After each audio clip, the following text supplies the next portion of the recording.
ಶ್ರೀ ದುರ್ಗಾಂಬಿಕೆಯ ಬಲಗೊಂಡು ಭಕ್ತಿಯೊಳು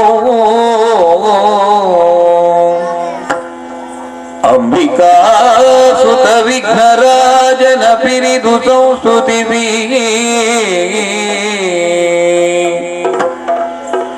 ಅಮುನಿಧಿಯ ಗೈ ಮುಗಿದು ಅಮುಜಾಸನವಾಣಿಯರ ಪಾದಾಪುಜಗೆ ಪುರಮಡುದ ವರ್ಣಿಪೇನಿ ಕಥಾಮೃತವ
ಸರ್ವ ಭಯ ವಿನಾಶಿನಿಯೇ ನೀ ಕರುಣದಿ ಕಾಯೇ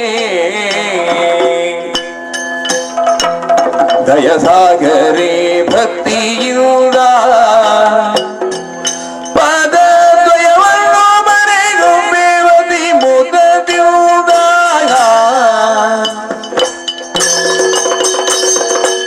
ಜಯತು ಆದಿಮಾಯೇ ಸರ್ವ ಭಯ ವಿನಾಶಿನಿಯೇ ನೀ ಕರುಣದಿ ಕಾಯೇ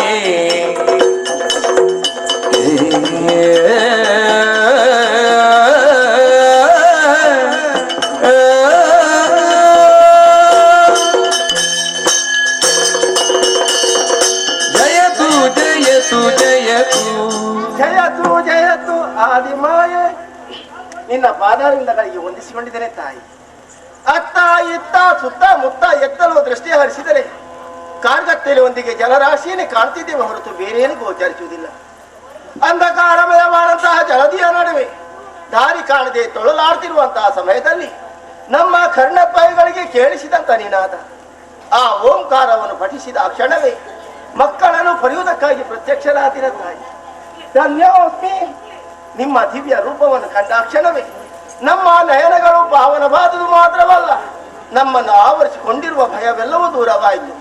ಓ ಭಯ ನಿವಾರಣಿ, ನಮ್ಮ ಮೂರ ಜನ್ಮಕ್ಕೆ ಕಾರಣ ಕರ್ತಳು ನೀನೇ ಎಂಬುದಾಗಿ ನಾವು ತಿಳಿದಿದ್ದೇವೆ. ಆದ್ದರಿಂದ ಮತ್ತೊಮ್ಮೆ ವಂದಿಸಿಕೊಳ್ತಾ ಬೇಡಿಕೊಳ್ತಾ ಇದ್ದೇವೆ, ಸದಾಕಾಲ ನಮ್ಮನ್ನು ರಕ್ಷಿಸಬೇಕಮ್ಮ, ಪೊರೆಯಬೇಕು. ಯಾತಕ್ಕೆ ಜನ್ಮವನಿತೆ ತಾಯೇ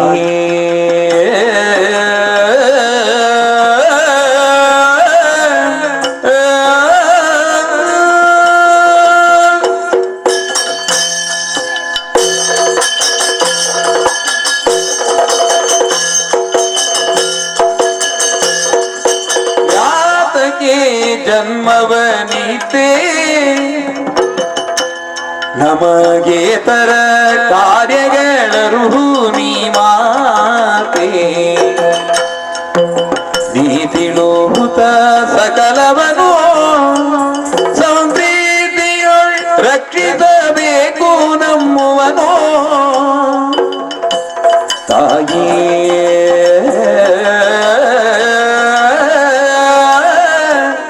ಅಮ್ಮ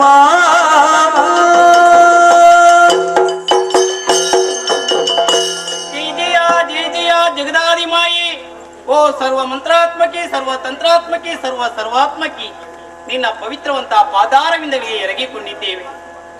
ಹಿಂದೇನು ಮುಂದೇನು ಹಿಂದೇನು ಎಂಬುದಾಗಿ ತಿಳಿದು ನಾವು ಚಿಂತಾಮನಸ್ಕರಾಗಿದ್ದೆವು. ನಭೋಮನಲಿ ಕಿಳಿಂತ ಓಂಕಾರವನ್ನು ಪಠಿಸಿದಾಗ ಬಟ್ಟೆಯರಿದೆ ಬಳಲುತ್ತಿರುವಂತಹ ಬಾಲಕರ ಮುಂದೆ ಭವ್ಯಾಂಗವನ್ನು ಕಾಣಿಸಿಕೊಟ್ಟಳು ನೀನು. ಚೇತನ ಅಚೇತನಲ್ಲಿ ಮೀರಿ ನಿಂತಳು ನೀನೇ ಆಗಿದ್ದಿ. ನಮ್ಮ ಸೃಷ್ಟಿ ನಿನ್ನಿಂದಲೇ ಆಯಿತು ಎಂಬುದಾಗಿ ನಾವು ತಿಳಿದುಕೊಂಡಿದ್ದೇವೆ. ಮುಂದಕ್ಕೆ ನಾವು ಮಾಡಬೇಕಂತ ಕಾರ್ಯವಾದರೂ ಏನು, ಮುಂದೆ ನಾವು ಏನು ಮಾಡಬೇಕು, ಎಲ್ಲಿ ಇರಬೇಕು, ನಮ್ಮನ್ನು ಗುರುತಿಸಿಕೊಳ್ಳುವಂತ ಹೆಸರಿದ್ದರೆ ಹೆಸರನ್ನು ಎಲ್ಲ ತಿಳಿಸಿ ನಮ್ಮನ್ನು ಉತ್ತರಿಸಬೇಕು ಮಾತೆ. ನೀನಲ್ಲದನ್ಯರಾರಿಹರು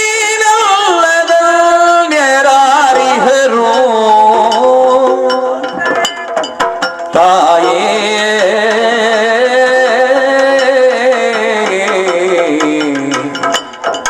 ತಾಯೇ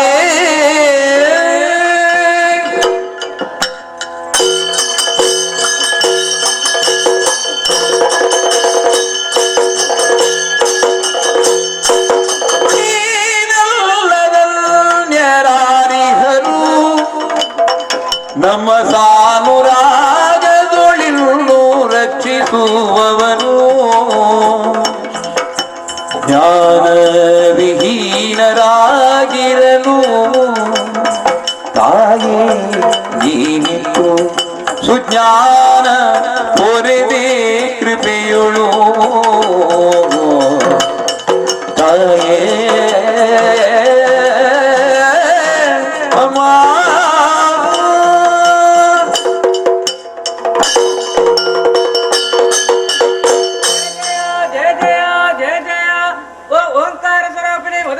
ಪವಿತ್ರವಾದಗಳಿಗೆ ಹೊಂದಿಸಿಕೊಳ್ತಾ ಇದ್ದೇನೆ.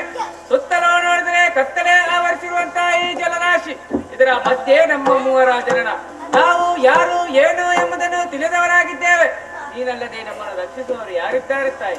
ಅಜ್ಞಾನದಂತ ನಮ್ಮ ಮೂವರನ್ನು ಸುಜ್ಞಾನದ ಬೆಳಕನ್ನು ನಮ್ಮನ್ನು ಉದ್ಧರಿಸುತ್ತಾಯೇ, ಉದ್ಧರಿಸು.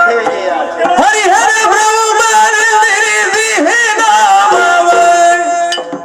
ಹರುಷದಿ ಮೂವರಿಗೆ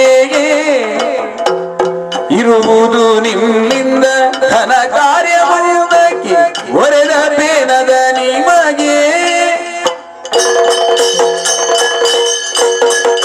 ತುಂಬಿರುವಂತಹ ಜಲರಾಶಿಯ ಮಧ್ಯೆ ದಿಕ್ಕುಗಾಣದೆ ಗಂಗೆಡುತ್ತಿರುವ ಓ ನನ್ನ ಮುದ್ದು ಮಕ್ಕಳೇ, ಭಯಭೀತರಾಗಬೇಡಿರಿ. ನಿಮ್ಮ ಸೃಷ್ಟಿಗೆ ಕಾರಣೀಭೂತನ ನಾನೇ ಆಗಿದ್ದೇನೆ. ಜ್ಞಾನವಿಹೀನ ಅಂತ ನಿಮಗೆ ಸುಜ್ಞಾನವನ್ನು ಕರುಣಿಸಿದ್ದೇನೆ. ಮಕ್ಕಳೇ, ನಿಮ್ಮನ್ನು ಮುಂದೆ ಲೋಕವು ಗುರುತಿಸಬೇಕಲ್ಲ. ಮಗನೇ ರಕ್ತವರ್ಣೆಯಿಂದ ರಂಜಿಸುವಂತಹ ನೀನು ಬ್ರಹ್ಮ. ಆಯ್ತಮ್ಮ. ಮಗನೇ ಶ್ಯಾಮಲವರ್ಣೆಯಿಂದ ಶೋಭಿಸುವಂತಹ ನೀನು ವಿಷ್ಣು. ಮಗನೇ ತ್ರಿನೇತ್ರಧಾರಿಯಾದಂತಹ ನೀನು ಮಹೇಶ್ವರ.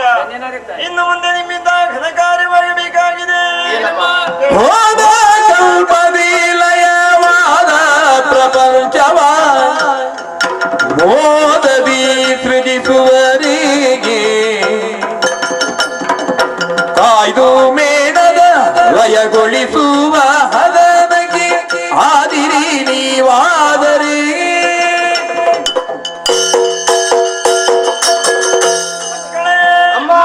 ನಿಮ್ಮ ಸೃಷ್ಟಿಯ ಉದ್ದೇಶ ಘನವಾಗಿದೆ.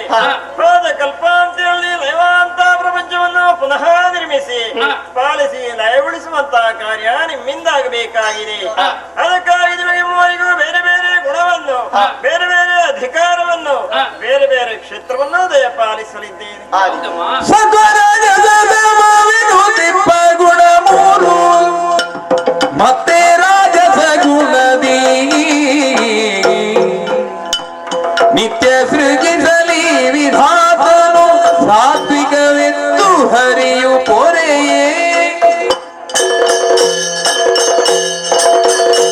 ಮಗನೇ ಬ್ರಹ್ಮ, ರಾಜಸುಗುಣ ಭರಿತನ ಅಂತ ನೀನು ಸತ್ಯಲೋಕದಲ್ಲಿ ನೆಲೆಯಾಗಿದ್ದು ಸೃಷ್ಟಿಯ ಕಾರ್ಯವನ್ನು ಮಾಡುತ್ತಾ ಇರು. ಆಯ್ತಮ್ಮ. ಮಗನೇ ವಿಷ್ಣು, ಸಾತ್ವಿಕ ಗುಣ ಭರಿತನ ಅಂತ ನೀನು ವೈಕುಂಠದಲ್ಲಿ ನೆಲೆಯಾಗಿದ್ದು ಪಾಲನೆಯ ಕರ್ತವ್ಯವನ್ನು ಮಾಡುತ್ತಾ ಇರು. ಮಗನೇ ಮಹೇಶ್ವರ, ತಾಮಸ ಗುಣ ಭರಿತನ ಅಂತ ನೀನು ಕೈಲಾಸದಲ್ಲಿ ನೆಲೆಯಾಗಿದ್ದು ಲಯದ ಕಾರ್ಯವನ್ನು ಮಾಡುತ್ತಾ ಇರು.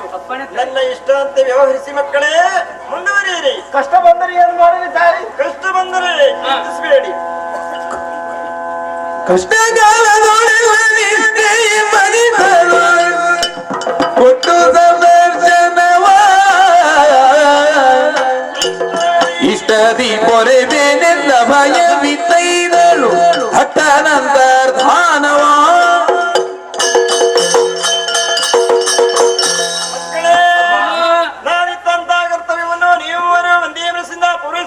ಸಂದರ್ಭದಲ್ಲಿ ಯಾವುದೇ ದುಷ್ಟಶಕ್ತಿಗಳ ಉಪಟಳ ತಲೆದೋರಿತು ಎಂದಾದರೆ ನೀವು ಏಕೋಧ್ಯಾನದಿಂದ ನನ್ನನ್ನು ಪ್ರಾರ್ಥಿಸಿರಿ, ನಿಮಗೆ ಮೈದೋರಿ ನಿಮ್ಮ ಕಷ್ಟವನ್ನು ಪರಿಹರಿಸಿ ಸುಖವನ್ನು ಒದಗಿಸಿಕೊಡ್ತೇನೆ.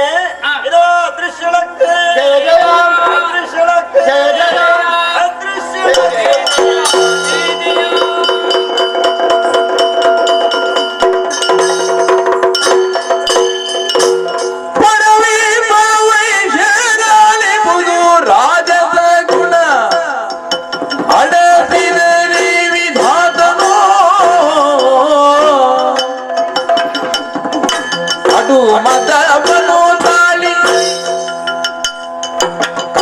ಮದವನು ತಾಳಿ ತನ್ನಯ ಮನದಲ್ಲಿ ನುಡಿದ ನಿಂತು ಭಯರೋಳು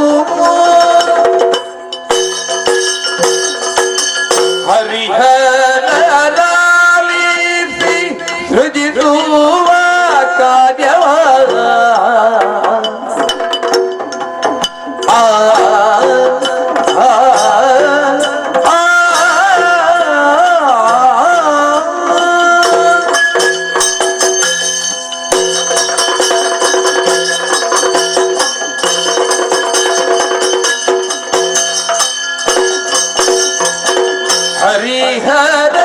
ಹರಿಹರಲಾಲಿಸಿ ಸೃಜಿಸುವ ಕಾರ್ಯವ ಕರುಣಿಸಿರಲು ಮಾತೆಯೋ ಕರುಣಿಸಿದ್ದಾಳೆ. ಹರಿಹರಲಾಲಿಸಿ ಸೃಜಿಸುವ ಕಾರ್ಯವ ಕರುಣಿಸಿರಲು ಮಾತೆಯೋ ಅರಿತರೆ ನಮ್ಮದಿ ಹಿರಿಯವನೈಸೆನಾ ಮರೆಯಲ್ಲವಿದು ಹರೆಯೋ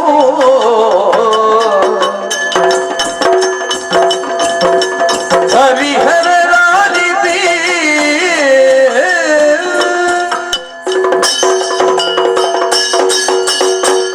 ಹರಿ ಏನು ದೂರದಲ್ಲಿ ನಿಂತುಕೊಂಡು ನನ್ನ ಮುಖವನ್ನೇ ನೋಡುತ್ತಾ ತಟಸ್ಥರಾಗಿ ಬಿದ್ದೀರಲ್ಲ? ನೋಡ್ಬೇಕಾಯ್ತು.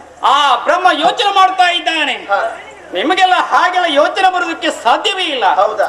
ಯಾಕೆ ಮುಂದೆ ಸೃಷ್ಟಿಯಾಗುವಂತಹ ಜೀವಿಗಳಿಗೆ ಗೊತ್ತಾಗಬೇಕು ಮೂರು ಮೂರ್ತಿಗಳಲ್ಲಿ ದೊಡ್ಡವರು ಯಾರು, ಅಲ್ಲಿ ಪ್ರಶ್ನೆ ಮೂಡಬಹುದಾರದು. ಅದಕ್ಕಾಗಿ ಸಮರ್ಪಕ ಉತ್ತರ ಇಲ್ಲಿಂದಲೇ ಅವರಿಗೆ ಸಿಗಬೇಕು. ಅಮ್ಮ ಮೊದಲಾಗಿ ನನಗೆ ಹೆಸರನ್ನು ಇರಿಸಿ ಕರೆದಿದ್ದಾಳೆ ಬ್ರಹ್ಮ. ಸರಿ, ನೀವು ಆಲೋಚನೆ ಮಾಡಿ. ಏನು? ಒಬ್ಬಳು ತಾಯಿಗೆ ಹಲವು ಮಂದಿ ಮಕ್ಕಳಿದ್ದರೆ ಮೊದಲಾಗಿ ಹೆಸರನ್ನು ಇರಿಸಿ ಕರೆದು ಯಾರನ್ನು? ಹಿರಿಯ ಮಗನನ್ನು. ಆದ್ದರಿಂದ ಹಿರಿಯವ ನಾನೇ ಆಗಿದ್ದೇನೆ. ಬ್ರಹ್ಮ ಏನು ಶಬ್ದದಲ್ಲಿ ಅರ್ಥ ಉಂಟು. ಏನು ಅರ್ಥ? ದೊಡ್ಡವ ಎಂಬುದಾಗಿ. ಹೌದಾ? ರಾಜಸ ಗುಣ. ರಾಜನವನಿಗೆ ಇರಬೇಕಂತ ಗುಣವನ್ನು ನನಗೆ ಕರುಣಿಸಿದ್ದಾಳೆ. ಅಷ್ಟೇ ಅಲ್ಲ, ಸೃಷ್ಟಿ ಮಾಡುವಂತಹ ಕೆಲಸ ಅದು ಬ್ರಹ್ಮನಿಂದ ಆಗಬೇಕೆಂಬುದಾಗಿ ಈ ಮೂರು ಕಾರ್ಯದಲ್ಲಿಯೂ ನಾನು ದೊಡ್ಡವ ಎಂಬುದಾಗಿ ತಿಳಿದುಕೊಂಡಿದ್ದೇನೆ. ಆದ್ದರಿಂದ ನೀವಿರುವರು ಅರಿತು ಈ ಬ್ರಹ್ಮವ ದೊಡ್ಡವ ಎಂಬುದಾಗಿ ಒಪ್ಪಿಕೊಳ್ಳಿ. ಬ್ರಹ್ಮ ಪದುಮಾಕ್ಷ ನಗುತ್ತೆಂದ ವಿಧಿಯ ನೀ ಸುಮ್ಮನೆ ಮದವ ತಾಳುವೆ ಯಾತಕ್ಕೆ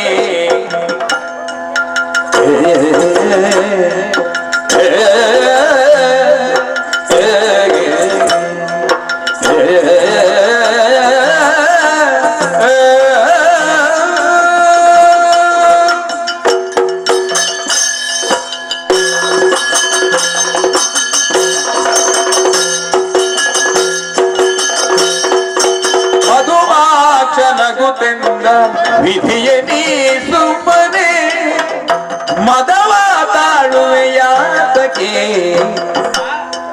ಮಧುಮಕ್ಷ ನಗುತ್ತಿಂದ ವಿಧಿಯ ನೀ ಸುಮ್ಮನೆ ಮದವ ತಾಳುವೆ ಯಾತಕ್ಕೆ ಅಧಿಕ ತಾನೆನ್ನುತ್ತ ನಾದಿ ಮಾಯೆಯ ನೇಮ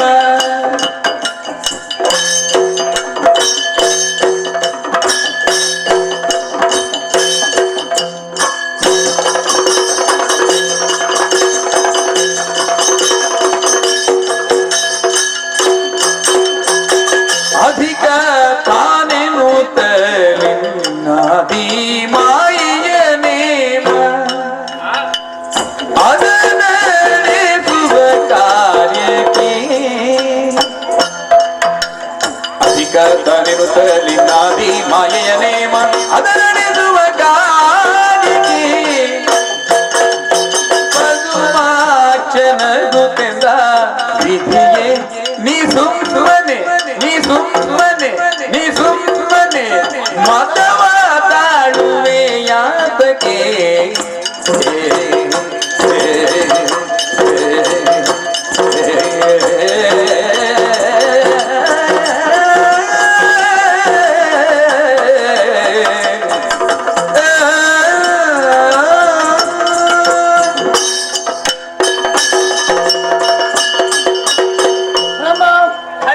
ನಿನ್ನ ನುಡಿಗಳನ್ನು ಕೇಳಿದಾಗ ನಗು ಬರುತ್ತಾ ಇದೆ. ಯಾಕೆ ನಗು? ಮದ ತುಂಬಿದಂತಹ ಮಾತುಗಳನ್ನು ನೀನಾಡುತ್ತಾ ಇದ್ದೀಯ. ಕ್ಷಣ ಕಾಲದ ಮೊದಲು ನೀರ ಮೇಲೆ ತೇಲಾಡ್ತಿರುವಂತಹ ಸಮಯ. ಒಬ್ಬರ ಮುಖವನ್ನು ನಾವು ನೋಡ್ತಿದ್ದೇವೆ ಹೊರತು ನಾವು ಯಾರು ಮುಂದೇನು ಮಾಡಬೇಕು ಎಂಬ ವಿಚಾರ ನಮಗೆ ಗೊತ್ತಿರಲಿಲ್ಲ. ಮಾತೆಯನ್ನು ಪ್ರತ್ಯಕ್ಷಕರಿಸಿದ ಬಳಿಕ ಸುಜ್ಞಾನ ಎಂಬುದು ನಮ್ಮನ್ನು ಮೂಡಿಕೊಂಡಿದೆ.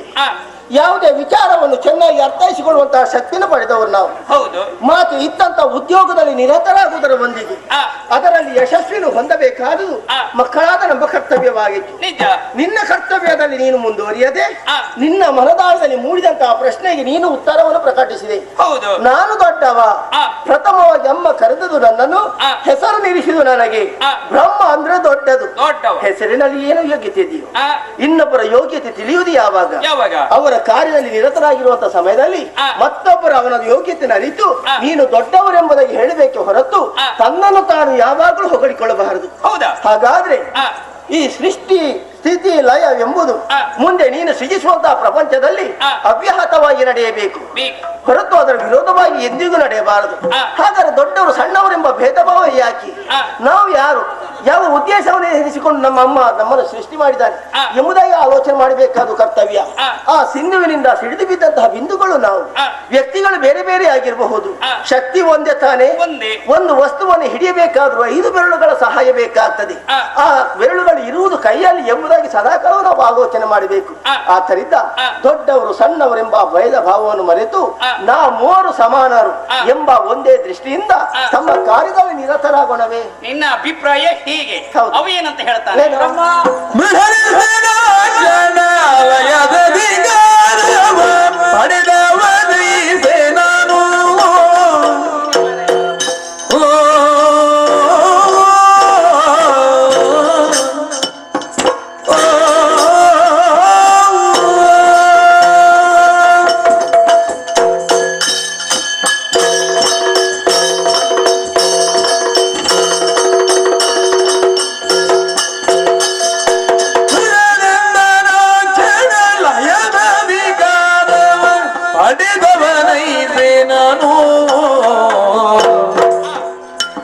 ಸುಡುವೆನು ಸಕಲವ ಮುನಿಯಲಿಲ್ಲದರಿಂದ, ಸುಡುವೆನು ಸಕಲವ ಮುನಿಯಲಿಲ್ಲದರಿಂದ ದೃಢದೊಡದಿಗನೆಂದನು.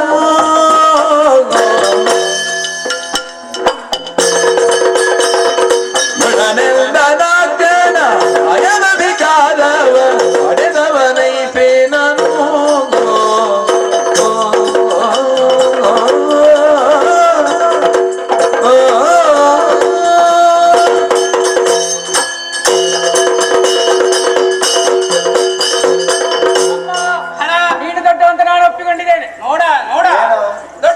ಅಲ್ಲಿಗೆ ಮುಗಿಲಿಲ್ಲ, ಇನ್ನೂ ಉಂಟು.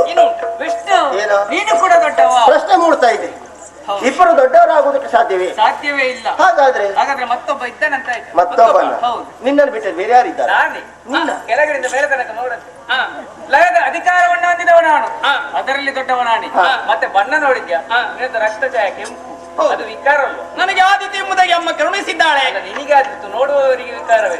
ಅವರಿಗೆ ಬಣ್ಣ ನೋಡಂತೆ ನೀಲ, ಕಪ್ಪು. ಕಪ್ಪು ಲಕ್ಷಣ ಅಲ್ವೇನೋ? ಲಕ್ಷಣ, ಅದು ವಿಕಾರವೇ. ಹೌದಾ? ಈ ಬಣ್ಣ ನೋಡಂತೆ ಶ್ವೇತವರ್ಣ, ಬಿಳಿ. ಬಣ್ಣದಲ್ಲಿ ಕೂಡ ದೊಡ್ಡವ ನಾನಿ. ಬಿಳಿ ಕಂದಲ್ವಾ? ಹೌದು. ಮತ್ತೆ ತಲೆ ನೋಡಿದ್ಯಾ? ನಿಮಗೆ ಒಂದೊಂದು ತಲೆ, ನನಗೆ ಆಗಲ್ಲ. 5 ಪಂಚವಿರಗಳನ್ನು ಹೊಂದಿದವ ನಾನು, ಅದರಲ್ಲಿ ದೊಡ್ಡವ ನಾನೇ. ಮತ್ತೆ ಕಣ್ಣು ನೋಡಿದಿರ? ನಿಮಗೆ 2 ಕಣ್ಣು. ಹೌದು, ನನಗೆ ಆಗಲ್ಲ 3. ಹಣೆಯಲ್ಲಿಂದ ಕಣ್ಣು, ಹೆಚ್ಚಿನ ಕಣ್ಣು, ಕಿಚ್ಚಿನ ಕಣ್ಣು. ಇದನ್ನು ತೆರೆದ ಅಂತಾದ್ರೆ ಪ್ರಪಂಚವನ್ನು ಸುಡುವಂತ ಸಾಮರ್ಥ್ಯ ನನ್ನಲ್ಲಿಂಟು. ಬ್ರಹ್ಮ ನೀನು ಯಾವುದನ್ನು ಸೃಷ್ಟಿಸಿ ಅದನ್ನು ಅರಕ್ಷಣದಲ್ಲಿ ಸುಡುವಂತ ಸಾಮರ್ಥ್ಯ ನನ್ನಲ್ಲಿಂಟು. ಆದ್ದರಿಂದ ನಾನು ದೊಡ್ಡವ, ಇಬ್ಬರು ನೀನು ಸುಡ್ತೇನೆ ಸುಡ್ತೇನೆ ಎಂಬುದಾಗಿ ಹೇಳುತ್ತಾ ಇದೆಯಲ್ಲ, ನೀನು ಸುಡಬೇಕಾದ್ರೆ ಮೊದಲಾಗಿ ನಾನು ಏನ್ ಮಾಡ್ಬೇಕಾಗುತ್ತುಂಟಾ? ಮೊದಲು ನಾಸೃಜಿತ ಪದುಮಾಚ ಪೊರೆಯುವ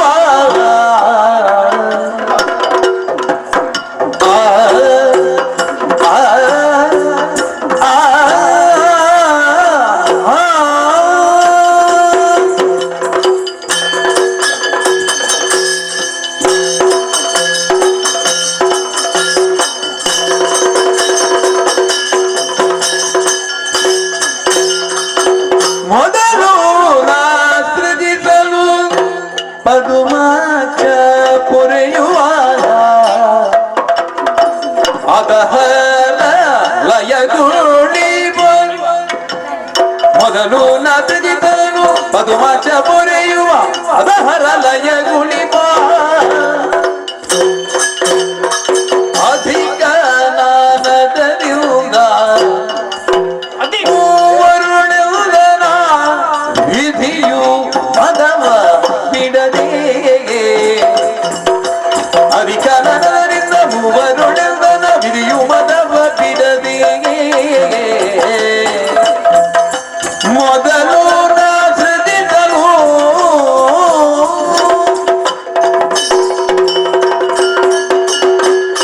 ನೀನು ಸುಡ್ತೀಯಲ್ಲ, ನೀನು ಸುಡಬೇಕಾದ್ರೆ ಮುದಾಗಿ ನಿನಗೆ ಉದ್ಯೋಗ ಯಾರು ಕೊಡದೆ ಎಂಬುದಾಗಿ ಯೋಚನೆ ಮಾಡ.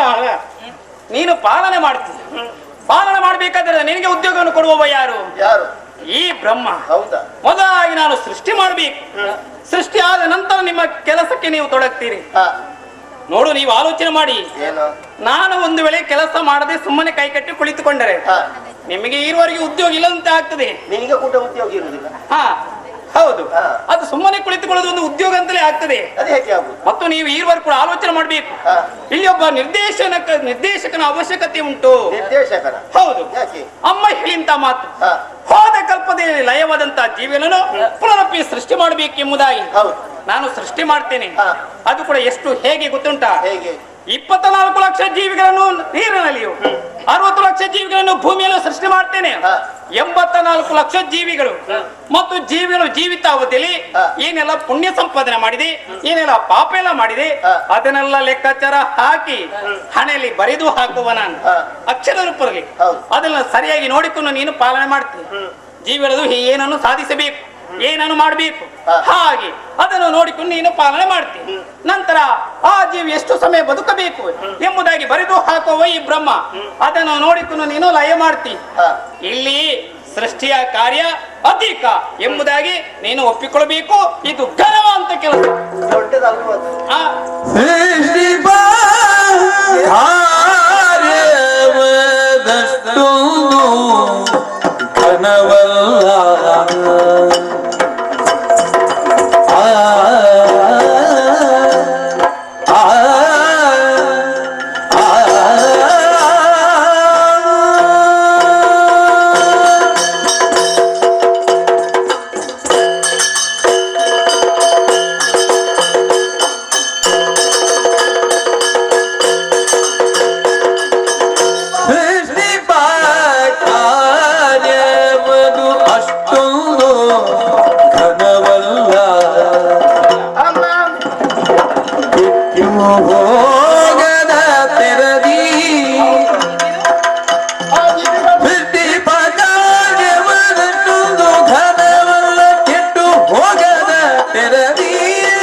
ಕಾರ್ಯವದಷ್ಟೊಂದು ಘನವಲ್ಲ, ಕೆಟ್ಟು ಹೋಗಲ್ಲ ತೆರದಿ.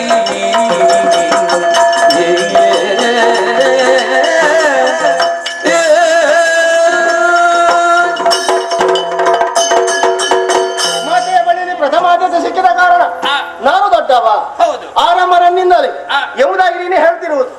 ಆರಂಭ ಎಂಬ ಶಬ್ದ ಮೂಡಬೇಕಾದ್ರೆ ಅಲ್ಲಿ ಕೊನೆ ಎಂಬುದಾಗಿರ್ಲೇಬೇಕಾಗ್ತದೆ. ಬೇಕು. ಹಾಗಾಗಿ ಇಲ್ಲಿ ನಮ್ಮ ಮನದಾಳದ ಪ್ರಶ್ನೆಗಳೇ ಮೂಡ್ತಾ ಇದೆ. ಸೃಷ್ಟಿ ಪ್ರಥಮವ ಲಯ ಪ್ರಥಮ ಎಂಬುದಾಗಿ. ಲಯವಾಗದೆ ಸೃಷ್ಟಿ ಮಾಡುವುದಕ್ಕಾಗುವುದಿಲ್ಲ, ಸೃಷ್ಟಿ ಆಗದೆ ಲಯ ಮಾಡುವುದಕ್ಕೆ ಆಗುವುದಿಲ್ಲ. ಹಾಗಾದ್ರೆ ಬೀಜ ವೃಕ್ಷ ನ್ಯಾಯವಾಗ್ತದೆ, ಬೀಜದಿಂದ ವೃಕ್ಷವೇ, ವೃಕ್ಷದಿಂದ ಬೀಜವೇ ಎಂಬುದಾಗಿ ಈ ಪ್ರಶ್ನೆಗೆ ಉತ್ತರವನ್ನು ಹುಡುಕುವುದಕ್ಕೆ ಹೊರಟರು ಖಂಡಿತವಾಗಿ ಉತ್ತರ ಸಿಗುವುದಿಲ್ಲ. ಹಾಗಾದ್ರೆ ಏನು? ಸೃಷ್ಟಿಗೆ ಪೂರಕವಾಗಿರುವುದು ಪಾಲನೆ, ಈ ಪಾಲನೆಗೆ ಪೂರಕವಾಗಿರುವುದು ಈ ಲಯ. ಹಾಗಾದ್ರೆ ಅವರವರ ಉದ್ಯೋಗ ಅವರವರಿಗೆ ಶ್ರೇಷ್ಠತ್ವ ಸೂಚಿಸ್ತವೆ ಹೊರತು ತಾನು ದೊಡ್ಡವ ಎಂಬುದಾಗಿ ಹೇಳಿದಾಗ ಅದನ್ನು ಒಪ್ಪಿಕೊಳ್ಳುವಂತ ಮನ ಮಾಡುವ ನಾನಲ್ಲ. ದಿನ ಬಂದಕ್ಕೆ ಆದಷ್ಟು ಲಕ್ಷ ಜೀವರಾಶಿಗಳನ್ನು ಸೃಜಿಸುವವ ನೀನು, ಅಲ್ಲಿಗೆ ನಿನ್ನ ಕೆಲಸ ಮುಗಿಯಿತು. ಹೋದ ಕಲ್ಪದಲ್ಲಿ ಮಾಡಿದಂತಹ ಪಾಪ ಪುಣ್ಯ ಅದರ ಎರಡನ್ನೂ ತುಲನೆ ಮಾಡಿಕೊಂಡು ಮುಂದೆ ಈ ಜೀವಿಯ ಹೇಗೆ ಹುಟ್ಟಬೇಕು, ಜೀವಿತ ಕಾಲದಲ್ಲಿ ಯಾವ ವ್ಯವಹಾರವನ್ನು ಮಾಡಬೇಕು, ಹೇಗೆ ಮರಣವನ್ನು ಹೊಂದಬೇಕು ಎಂಬ ವಿಚಾರವನ್ನು ಪ್ರತಿಯೊಂದು ಜೀವಿಗಳ ಹಣೆಯಲ್ಲಿ ಬರೆಯಲ್ಪಡುವವರು ಈ ವಿಧಿ. ನೀನು ಬರೆದಂತಹ ಬರಹವನ್ನು ನಮ್ಮಿಂದ ಬಿಡು, ನಿನ್ನಿಂದಲೂ ಕೂಡ ಬದಲಾಯಿಸುವುದಕ್ಕೆ ಸಾಧ್ಯವಿಲ್ಲ. ಅಲ್ಲಿಗೆ ನಿನ್ನ ಕೆಲಸ ಮುಗಿಯಿತು. ಆಮೇಲೆ ಮುಂದುವರಿಯಬೇಕಾದದ್ದು ಯಾರು? ನನ್ನ ಕರ್ತವ್ಯ. ನೀನು ಹೇಳಿದಿ ನಿನಗೆ ಉದ್ಯೋಗವನ್ನು ಕರುಣಿಸುವವ ನಾನು. ಮೂವರಿಗೂ ಉದ್ಯೋಗವನ್ನು ಕೊಟ್ಟವಳು ಅಮ್ಮ ಇರುವಾಗ ನಮಗೆ ನಿರ್ದೇಶನ ಯಾಕೆ? ಬೇರೆ ನಾವು ಯಾರು ಆ ನಿರ್ದೇಶಕರು ಆಗ್ಬೇಕೆಂಬುದಾಗಿಲ್ಲ. ನಮ್ಮ ಉದ್ಯೋಗದ ನಾವು ಹೆಚ್ಚು ಕಡಿಮೆ ಆದಂತಾದ್ರೆ ಆ ತಪ್ಪನ್ನು ಸರಿ ಮಾಡುವುದಕ್ಕೆ ನಮ್ಮಮ್ಮ ನಮ್ಮ ಬಳಿ ಇರುವಾಗ ಆ ವಿಚಾರವಾಗಿ ಆಲೋಚನೆ ಮಾಡಬೇಕೆಂಬುದಾಗಿಲ್ಲ. ಒಂದು ಬೀಜವನ್ನು ಬಿತ್ತಿದ್ರೆ ಸಾಲದು, ಬೀಜ ಮೊಳಕೆ ಹೊಡೆದು ಗಿಡವಾಗಿ ಕಾಯಾಗಿ ಹಣ್ಣಾಗಬೇಕು, ಅದಕ್ಕೆ ಸರಿಯಾಗಿ ಸಮಯಕ್ಕೆ ಸರಿಯಾಗಿ ನೀರನ್ನು ಹಾಕಬೇಕಾಗ್ತದೆ. ಹಾಗೆ ನೀನು ಸೃಜಿಸಿದಂತಹ ಜೀವಿಗಳನ್ನು ಹುಟ್ಟಿನಂದಿನಿಂದ ಅದು ಮರಣವನ್ನು ಹೊಂದುವವರೆಗೂ ಅದನ್ನು ಹಿಂಬಾಲಿಸಿಕೊಂಡು ಹೋಗಬೇಕಾದ್ದು ನನ್ನ ಕರ್ತವ್ಯ. ಆ ಜೀವಿಗಳಿಗೆ ಸಮಯಕ್ಕೆ ಸರಿಯಾಗಿ ಆಹಾರವನ್ನು ಕೊಡಬೇಕು, ಆರೋಗ್ಯ ಕೆಡದಂತೆ ನೋಡಿಕೊಂಡು ಬರಬೇಕು, ಜೀವನವನ್ನು ರೂಪಿಸುವುದಕ್ಕೆ ಅವಕಾಶ ಮಾಡಿಕೊಡಬೇಕಾದುದು ನನ್ನ ಕರ್ತವ್ಯ. ಸೃಷ್ಟಿ ಎಂಬುದು ಕ್ಷಣಿಕವಾದುದು, ಹಾಗೆ ಇವ ಮನಸ್ಸು ಮಾಡಿದರೆ ಸಾಕು, ಕ್ಷಣ ಮಾತ್ರದಲ್ಲಿ ಲಯ ಮಾಡುವಂತಹ ಸಾಮರ್ಥ್ಯವನ್ನು ಹೊಂದಿದವ ಇವ. ಹಾಗಾದ್ರೆ ನನ್ನ ಉದ್ಯೋಗ ಹಾಗೆ ಅಲ್ಲ, ದೀರ್ಘವಾದಂತಹ ಉದ್ಯೋಗ. ಆ ಕಾರಣ ನನ್ನ ಶ್ರೇಷ್ಠತ್ವವನ್ನು ಅಲ್ಲಿ ಸೂಚಿಸುವುದಕ್ಕೆ ಸಾಧ್ಯವಾಗ್ತಾ ಇದೆ. ಒಂದು ಮಗುವಿನ ಜನ್ಮಕ್ಕೆ ತಂದೆ ಕಾರಣನಾದರೆ ಸಾಲದು, ತನ್ನ ಮಗು ಯಾವ ರೀತಿ ಬದುಕಬೇಕು ಎಂಬುದಾಗಿ ಸದಾ ಕಾಲವು ಚಿಂತನೆ ಮಾಡುವವಳು ಮಾತೆಯಾದವಳ ಕರ್ತವ್ಯ. ತನ್ನ ಪಾಲಿಗೆ ಕಷ್ಟ ಬಂದರೆ ತೊಂದರೆ ಇಲ್ಲ, ತನ್ನ ಮಕ್ಕಳು ಸುಖವಾಗಿರಬೇಕು ಎಂಬುದಾಗಿ ಭಾವಿಸಿ ಸದಾ ಕಾಲ ಮಕ್ಕಳ ಶ್ರೇಯಸ್ಸನ್ನು ಬಯಸುವವಳು ಮಾತೆಯಾದ ಕಾರಣ, ಆ ಮಾತೆಯ ಸ್ಥಾನ ಶ್ರೇಷ್ಠವಾದ ಕಾರಣ ನಾನೇ ದೊಡ್ಡವ ಎಂಬುದರಲ್ಲಿ ಸಂಶಯವೇ ಇಲ್ಲ. ಹೌದಲ್ಲ? ಹರನೆಂದ ನಾಚನ ಸರಿ ನಿಲ್ಲ ವಚನವು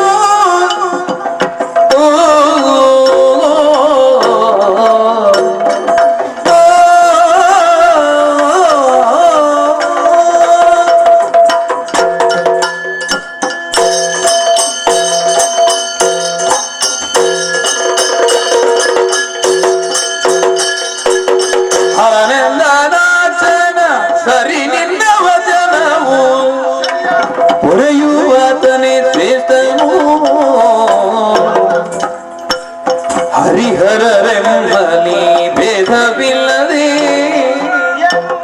ಹರಿಹರರೆಂಬಲಿ ಭೇದವಿಲ್ಲದೆ ನಿನ್ನೋಳ್ ಎರಗವಾಗಿ ಹೇಳಿದನು.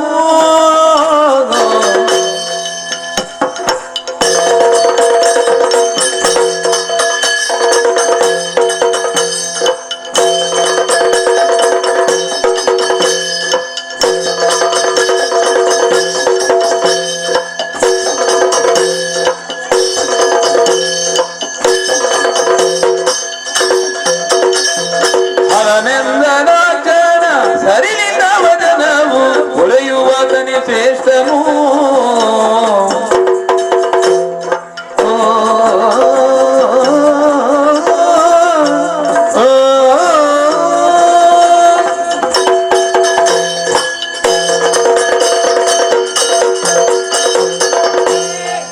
ನಿನ್ನ ಮಾತು ಸರಿಯಾ? ಕಾರಣ ಉಂಟದಕ್ಕೆ. ಕಳೆದ ಕಲ್ಪದಲ್ಲಿ ಲಯವಾದ ಪ್ರಪಂಚವನ್ನು ಪುನರಪಿ ಸೃಷ್ಟಿಸಿ ಪಾಲಿಸುವಂತ ಹೊಣೆಗಾರಿಕೆ ಹೊತ್ತವ ನೀನು. ಆದ್ದರಿಂದ ನೀನೆ ಶ್ರೇಷ್ಠ ಎಂದು ನಾನು ಒಪ್ಪಿಕೊಂಡಿದ್ದೇನೆ. ಯಾಕೆ ನೋಡು, ಬ್ರಹ್ಮನ ಸೃಷ್ಟಿ ಅರಕ್ಷಣ, ನನ್ನ ಲಯದ ಅಧಿಕಾರ ಅರಕ್ಷಣ, ನಿನ್ನ ಪಾಲನಾ ಕಾರ್ಯ ನೋಡು ದೀರ್ಘವಾದದ್ದು. ಆದ್ದರಿಂದ ನೀನೆ ಶ್ರೇಷ್ಠ ಎಂದು ನಾನು ಒಪ್ಪಿಕೊಂಡಿದ್ದೇನೆ. ಅಷ್ಟೇ ಅಲ್ಲ, ಮುಂದಕ್ಕೆ ಹರಿಹರನಲ್ಲಿ ಭೇದವಿಲ್ಲ, ಇದು ಪ್ರಪಂಚ ಮಗುವಿಗೆ ತಿಳಿಬೇಕು. ಆದ್ದರಿಂದ ನಾನು ನಿನ್ನಲ್ಲಿ ಎಡಕಾಗುದು. ಜಾನೇಶ್ವರ, ನೀನು ನಮ್ಮ ಇರುವರ ವಾದವನ್ನು ಆಲಿಸಿದ ಕೇಳಿದಂತಹ ನೀನು ನಮ್ಮಲ್ಲಿ ಯಾರು ಶ್ರೇಷ್ಠರು ಎಂಬುದನ್ನು ತಿಳಿದುಕೊಳ್ಳುವುದು ಮಾತ್ರವಲ್ಲ, ಅದನ್ನು ಬ್ರಹ್ಮನಿಗೆ ಅರ್ಥ ಮಾಡಿಸಬೇಕೆಂಬ ಉದ್ದೇಶದಿಂದ ನನ್ನನ್ನು ಐಕ್ಯನಾಗುವ ಮನ ಮಾಡಿದೆಯಾ? ಅವಕಾಶ ಮಾಡಿ ಕೊಡ್ತೀನಿ.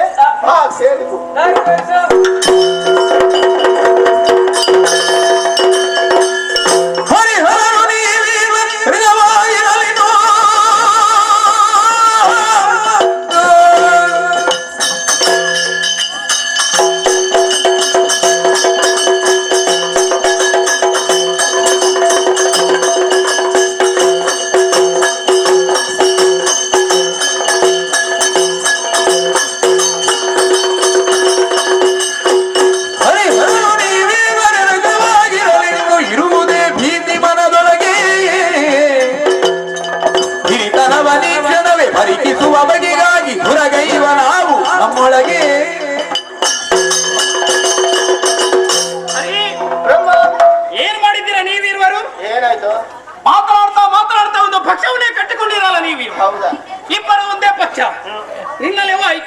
ಆಗಿದ್ದಾನೆ. ಹೌದು.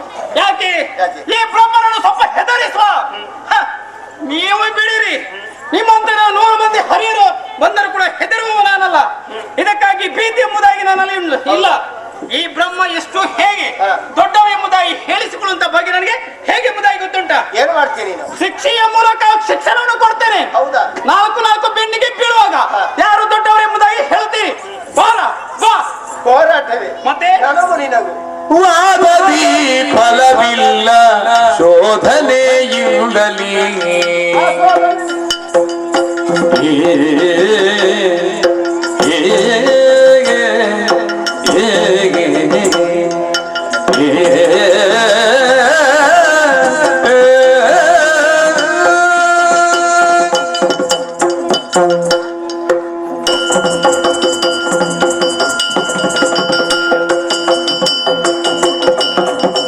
ವಾದದಿ ಫಲವಿಲ್ಲ ಶೋಧನೆಯಿಂದಲೇ ಸಾಧಿಸಿ ತಿಳಿಯುವ ನಿಜವಾ, ಸಾಧಿಸಿ ತಿಳಿಯುವ ನಿಜವಾ. ವಾದದಿ ಫಲವಿಲ್ಲ ಶೋಧನೆಯಿಂದಲೇ ಸಾಧಿಸಿ ತಿಳಿಯುವ ನಿಜವಾ.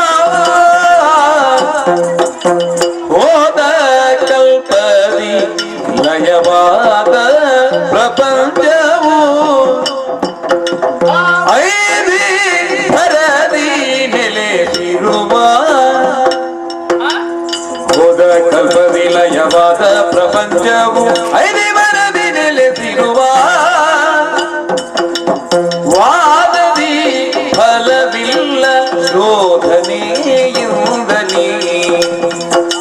ಸಾಧಿಸಿ ತಿಳಿಯುವ ನಿಜವಾ,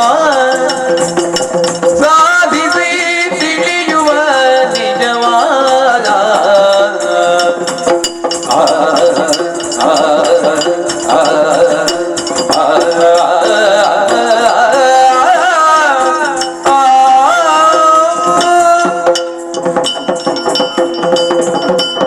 ಬ್ರಹ್ಮ ಹರಿ ಹರ ನನ್ನಲ್ಲಿ ಐಕ್ಯನಾದ ಕ್ಷಣವೇ ಆ, ಸಿಟ್ಟುಗೊಂಡವನೇ ನೀನು. ಮತ್ತೆ ಸಿಟ್ಟು ಬಾರದೆ. ಹರನ ಬೆಂಬಲ ನನಗೆ ಸಿಕ್ಕಿತು ನಿನಗೆ ಬೆಂಬಲ ಎಂಬ ಉದ್ದೇಶ. ಆ. ನಿನ್ನ ಮಾತಿಗೆ ಇಲ್ಲಿ ಬೆಲೆ ಇಲ್ಲ ಇಲ್ಲ ಎಂಬ ಕಾರಣದಿಂದ ಆ. ಹರಿಯಲ್ಲಿ ದೊಡ್ಡವರೆಂದನಿಸಿಕೊಳ್ಳಬೇಕು ಆ. ಎಂಬ ಉದ್ದೇಶದಿಂದ ಹೋರಾಟ ಮಾಡುವುದಕ್ಕಾಗಿ ಮುಂದುವರಿತಾ ಇರುವ. 4 ಬಡಿಯುತ್ತೆ ಬೆನ್ನಿಗೆ. ನೀನು ಹೋರಾಟ ಮಾಡುವುದಕ್ಕೆ ಮುಂದೆ ಬಂದಾಗ ಆ. ನಾನೇನು ಹಿಂದೆ ಸರಿತಾನೆ ಎಂಬುದಾಗಿ ಭಾವಿಸಿದೆ. ನೀನೇ ಮಾಡ್ತೀಯ. ಹೋರಾಟ ಮಾಡಬಹುದು, ಬಾ, ಸೋಲು ಗೆಲುವು ಯಾರಿಗಾದ್ರೂ ಒಬ್ಬನಿಗೆ ಆಗ್ಲೇಬೇಕು. ಆಗ್ಲೇಬೇಕು. ಆದ್ರೆ ಇದರ ಪರಿಣಾಮ ಏನಾಗ್ತದೆ ಏನಾಗ್ತದೆ? ಎಂಬುದಾಗಿ ಆಲೋಚನೆ ಮಾಡು. ಹಾ, ಅಮ್ಮನ ಮನಸ್ಸಿಗೆ ನೋವಾಗ್ತಿಲ್ವೇನು? ನೋವಾಗ್ತದಲ್ಲ. ಅಂತಹ ಕರ್ತವ್ಯ ಕಾರ್ಯವನ್ನು ಮಾಡುವುದಕ್ಕೆ ಬಂದವರ ಅದು ಅಲ್ಲ. ಅಮ್ಮನ ಮನದಾಸೆಯನ್ನು ಈಡೇರಿಸಿಕೊಡ್ಬೇಕಂತ ಮಕ್ಕಳೇ ನಾವು ಇಂದು ಆ. ತಾನು ದೊಡ್ಡವ ಎಂಬುದಾಗಿ ಹೊಡೆದಾಡುವುದಕ್ಕೆ ಮುಂದಾಡಿದ ಅಂತಾದ್ರೆ ಆ. ಅಮ್ಮನ ಮನಸ್ಸಿಗೆ ನೋವಾಗದೆ ಏನಾಗ್ತದೆ ಹೇಳು? ನೋವಾಗ್ತದೆ. ಆದ ಕಾರಣ ಆ. ಮಾತೆಯ ಮನಸ್ಸನ್ನು ಯಾವಾಗಲೂ ನಾನು ನೋಯಿಸಬಾರದು. ಬಾರು. ಹಾಗಾದ್ರೆ ಮಾಡಬೇಕಾದದ್ದು ಏನು? ಏನಾಗ್ ಮಾಡು? ನಿನ್ನ ಪ್ರಶ್ನೆಗೆ ಉತ್ತರ ಸಿಗಬೇಕು. ಸಿಗಬೇಕು. ಅದಕ್ಕೆ ಇರುವುದು ಒಂದೇ ದಾರಿ, ಯಾವುದು? ಶೋಧನೆ. ಶೋಧನೆ. ಹೋದ ಕಲ್ಪದಿಲಯವಾದಂತಹ ಪ್ರಪಂಚ ಆ. ಎಂಬುದಾಗಿ ಅಮ್ಮ ಹೇಳಿದ್ದಾರೆ. ಆ. ಎಲ್ಲಿದೆ ಯಾರಲ್ಲಿದೆ ಎಂಬುದಾಗಿ ಹೇಳಲಿಲ್ಲ. ಇಲ್ಲ. ಅದನ್ನು ಶೋಧನೆ ಮಾಡಬೇಕಾದ್ದು ನಮ್ಮ ಕರ್ತವ್ಯ. ಆ. ಅದಕ್ಕಾಗಿ ಆ. ನಿನ್ನ ಉದರವನ್ನು ಸೇರಿ ನಾನು ಶೋಧನೆ ಮಾಡುವುದು, ಆ. ನನ್ನನ್ನು ಸೇರಿ ನೀನು ಶೋಧನೆ ಮಾಡುವುದು. ಆ. ಯಾರಲ್ಲಿ ಹೆಚ್ಚು ಪ್ರಪಂಚಗಳು ಇವೆಯೋ ಆ. ಅವರು ದೊಡ್ಡವರೆಂಬುದಾಗಿ ಒಪ್ಪಿಕೊಳ್ಳೋಣ. ಹೆಚ್ಚಿಗೆ ಇರುವುದು ನನ್ನಲ್ಲಿ. ನನ್ನಲ್ಲಿ ನಾನು ಕೂಡ ಸೃಷ್ಟಿ ಮಾಡುವವಲ್ಲ. ಹೌದಪ್ಪ, ಆ. ನನ್ನಲ್ಲಿ ಕೂಡ ಇರಬಹುದು ಎಂಬುದಾಗಿ ನನ್ನ ಮನಸ್ಸು ಹೇಳ್ತದಲ್ಲ. ನನ್ನಲ್ಲಿ ಉಂಟು, ನಿನ್ನಲ್ಲಿ ಉಂಟು. ಹಾಗಾದ್ರೆ ಎಷ್ಟಿದೆ ಎಂಬುದಾಗಿ ಅದು ಗೊತ್ತಾಗಬೇಕು. ಗೊತ್ತಾಗಬೇಕು. ಅದಕ್ಕಾಗಿ ಆ. ಶೋಧನೆ ಮಾಡೋಣ. ಮಾಡು. ಹೌದು. ಇಲ್ಲಿ ಯಾರು ಮೊದಲು ಈಗ ನಿನ್ನ ಪ್ರಶ್ನೆಗೆ ಉತ್ತರ ಬೇಕಾದ್ರೆ ಬೇಕು. ಈಗ ನಿನ್ನಲ್ಲಿ ಉಂಟಂತ ನೀನು ಹೇಳ್ತಿದ್ದಿ, ಹೌದು. ನನ್ನಲ್ಲಿ ಎಷ್ಟು ಉಂಟಂತ ನಿನಗೆ ಗೊತ್ತಾಗ್ಬೇಕಲ್ಲ. ಗೊತ್ತಾಗ್ಬೇಕು. ಅದಕ್ಕಾಗಿ ನೀನೇ ಹೋಗು. ಆಹಾ, ಮೊದಲ ಹೇಳಿದವ ನೀನೇ ಹೋಗ್ಬೇಕು. ಹೌದಾ? ಹೌದು. ನನಗೆ ಯಾವಾಗ್ಲೂ ಹೋಗ್ಲಿಕ್ಕೆ ನಾನು ತಯಾರಾಗಿದ್ದೇನೆ. ಇದೆಯಲ್ಲ. ಇದ್ದೇನೆ. ಆದರೆ ನಿನಗೆ ದಾರಿ ದಾರಿ ನೀನು ಹೇಳ್ಬೇಕು. ಯಾವ ದಾರಿ? ಅದು ಯಾವ ದಾರಿ ಆದಿತ್ತು? ಇದು ಬಾಯಿಯನ್ನು ತೆರೀತೆ.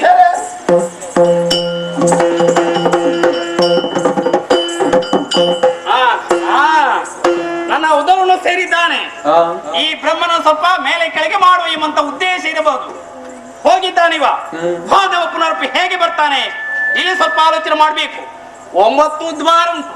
9 ದ್ವಾರವನ್ನು ಬಂಧಿಸುವುದೇ ಚೆ ಆಗುದಿಲ್ಲ. 8 ದ್ವಾರವನ್ನು ಬಂಧಿಸ್ತೇನೆ. ಹೋದವ ಪುನರ್ಪಿ ಎಷ್ಟುಂಟು ಎಂಬುದಾಗಿ ನನಗೆ ಹೇಳಬೇಕಲ್ಲ. ಅದಕ್ಕಾಗಿ ಅದೋ ದ್ವಾರವನ್ನು ತೆರೆಯುತ್ತೇನಂತೆ. ಹರಿಯು ಮಗುತ್ತಲೇ ವಿಧಿಯ ಜಠರವ ಆ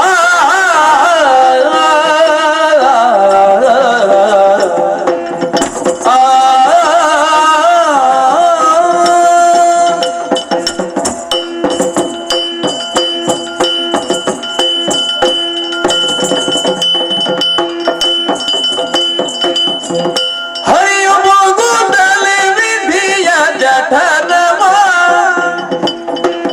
ಪರೀಕ್ಷಿಸಲು ಬಳಿಕಲ್ಲಿ ಕಂಡನು ಪರೀಕ್ಷಿಸಲು ಬಳಿಕಲ್ಲಿ ಕಂಡನು ಸರಿದ ಕಲ್ಪದಿ ಪ್ರಳಯ ಹೊಂದಿದ ಧರೆಗಳೆಲ್ಲ ಸರಿದ ಕಲ್ಪದಿ ಪ್ರಳಯ ಹೊಂದಿದ ಧರೆಗಳೆಲ್ಲ ಹರಿಯು ಹೋಗುತ್ತಲೇ ವಿಧಿಯ ಜಠರವಾ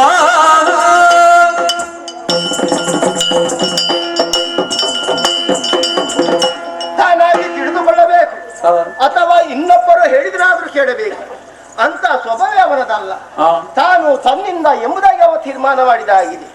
ಹಾಗಾದ್ರೆ ಅವನ ಮನದ ಸಂಶಯವನ್ನು ಹೋಗಲಾಡಿಸಬೇಕು.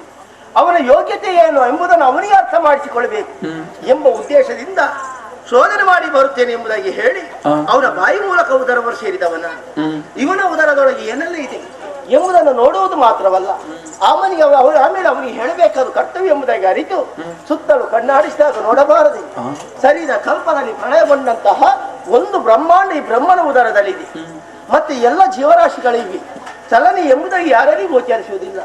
ಬ್ರಹ್ಮನ ಉದರದಲ್ಲಿ ಇರುವುದು ಇಷ್ಟೇ ಎಂಬ ಸಂಶಯ ನನ್ನ ಮನವನ್ನು ಕಾಡಿತು.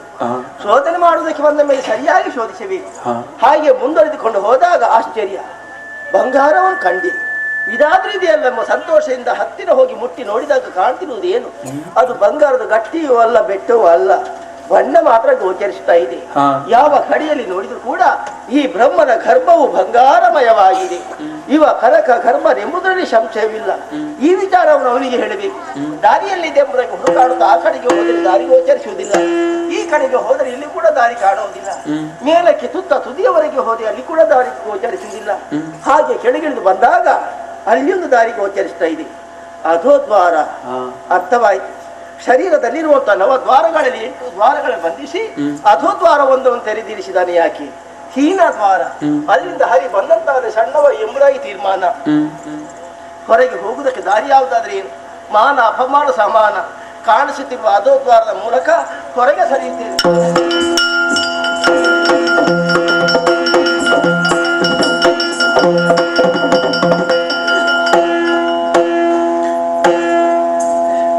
ಶೋಧಿಸಿದೆನು ನಿನ್ನುದರವ ಶೋಧಿಸಿದೆ.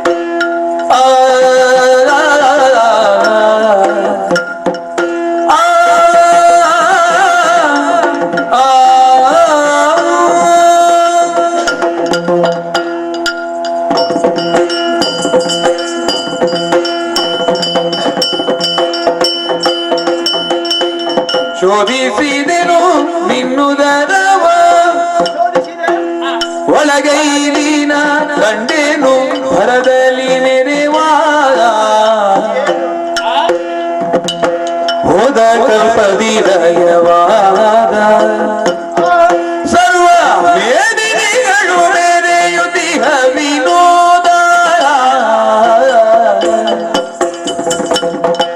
ಶೋಧಿಸಿದೆನು ನಿನ್ನುದನವ ಒಳಗೈದಿನ ಕಂಡೇನು ಭರದಲ್ಲಿ ನೆರೆವಾದ